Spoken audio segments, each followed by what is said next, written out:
xarunta casriga ee Jidhka Rice Gym waa xarun qaab casri ah lagaga sameeyay magaalada Boosaaso. Xaruntan waa midda ugu weyn magaalada Boosaaso, waxaadna ka helaysaa agabyada dhammaanba lagu jimicsado.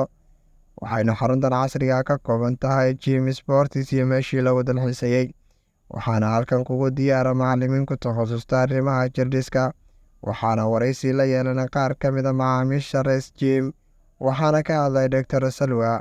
Gymka Rice wax badan oo badan baan kaga jeclaystay gymyo kale magaalada ku yaal markaa sababta wax kale ma horta hore waa meel weyn oo ilaa 30-40 qofood hal mar ay soo wada gali karaan.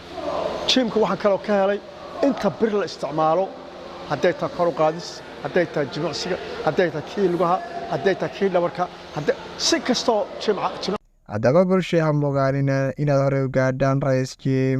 Haddii aad doonaysid maqaaxidaada lagu xayeysiiyo, fadlan booqo lambarada shaashada kaga muuqda 0766557574 ama 07773783.